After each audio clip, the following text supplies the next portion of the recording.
School वैसे तो खामोश होते हैं, लेकिन आज मैं आपको एक ऐसे स्कूल के बारे में बताने जा रहा हूँ जो सब स्कूल से बेहद अजीब था। ये एक सच्ची कहानी है जो मैं आज को सुनाने जा रहा हूँ। तो कहानी शुरू करने से पहले मैं आपको अपना तारुफ कराता चलूं कि एक प्राइवेट स्कूल टीचर हूँ और काफ़ी स्कूल्स में पढ़ा चुका हूँ। ये स्कूल मेरे लिए नया था। पुराने स्कूल को अलविदा कहकर ये स्कूल ज्वाइन किया था। मुझे पहले दिन ही स्कूल तमाम खामोश सा लगा। मैंने किसी को महसूस न कराया और पढ़ाता रहा। कुछ दिन बाद मैंने इस स्कूल के एक पुराने टीचर को कहा कि क्या ये स्कूल तुम्हें अजीब नहीं लग रहा? इसने मुस्कुराते कहा, सिर्फ लगता नहीं है भी। इसने फिर मुझे जो वाक़या सुनाया वो मैं आज आपको सुनाने जा रहा हूँ। ये स्कूल एक तमाम खूबसूरत स्कूल था जो कि नर्सरी से लेकर 8वीं जमात तक था। इसमें 10 कमरे, एक ऑफिस और एक कंप्यूटर लैब था जहाँ पर स्टूडेंट्स को कंप्यूटर की तालीम दी जाती थी। वो फुल एयर कंडीशन था और उसके बाहर गैलरी थी जो कि सारी तस्वीरों से भरपूर थी, जिस पर उन सब की तस्वीरें थी जो कुछ ना कुछ कर गुजरे हैं, मतलब के इजादात जो चीफ कर्नल जनरल रह चुके हैं, वगैरह वगैरह। मैं आपको बताता चलूं कि इस स्कूल का जो मालिक था वो दावत इस्लामी का वॉलंटियर था जो उनको चंदा लेकर देने तबलीग दीन इस्लाम में मदद करता था। तो इसके पास दावत इस्लामी के तालिब इल्म आते रहते थे।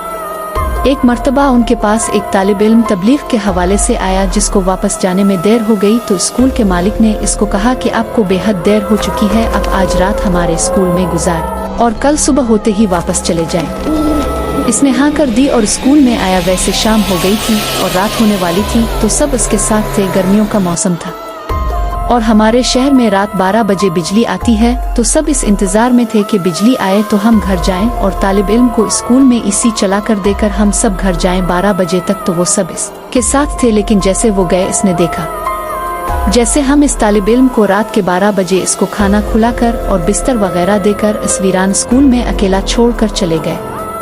क्योंकि स्कूल हमारे घर से थोड़ा ही दूर वाक़ था, तो हम इसको कह कर गए थे, अगर कोई भी ज़रूरत हो तो फ़ोन करके बता दीजिएगा।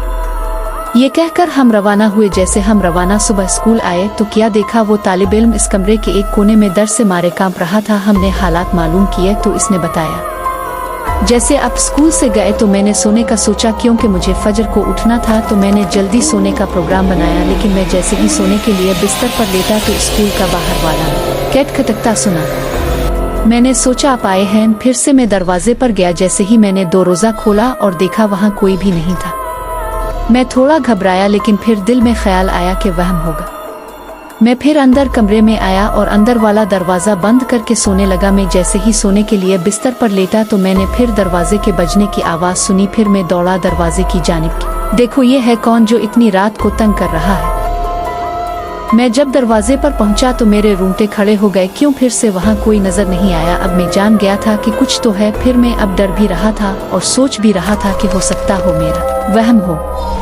इस तरह दिल को तसल्ली देते हुए मैं अपने कमरे में दाखिल हुआ और बिस्तर पर लेटने लगा। जैसे ही सोने के लिए बिस्तर पर लेटा तो फिर दरवाजे बजा, लेकिन अब की बार बाहर वाली गेट नहीं और ना ही स्कूल के और कमरे की। अब की बार ठीक मेरे कमरे का दरवाजा खटका। मैं दंग रह गया कि इस स्कूल में मेरे सिवा और कोई नहीं, तो ये दरवाजे पर कौन है। यहाँ मेरे दिल की धड़कन तेज हो गई और मैं डर के मारे वर्द करने लगा। मैंने हिम्मत की और दरवाजा खोलने के लिए आगे बढ़ा। जैसे ही मैंने दरवाजा खोला मेरी तो रुकाम उठी। गैलरी में जख्मी तस्वीर लगी कर्नल जनरल इन्वेंटर डिस्कवर, जिनने कुछ तो हयात थे लेकिन ज्यादातर मर चुके थे। वो सब जिंदा होकर मेरे सामने खड़े थे और मुझे कह रहे थे, बाहर निकलो हैं, तुमसे बात करनी है।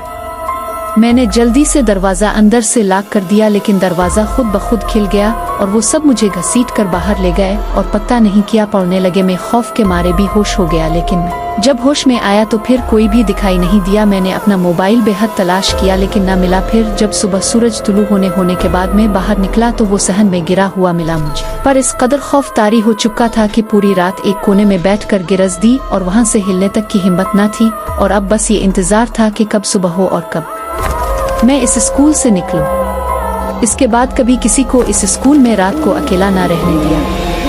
उम्मीद करता हूँ ये सच्ची कहानी आपको बेहद पसंद आई होगी। अपने राय से हमें आगाह करें और मिलते हैं फिर मजीद ऐसी सच्ची कहानियों के साथ। तब तक के लिए अल्लाह हाफिज।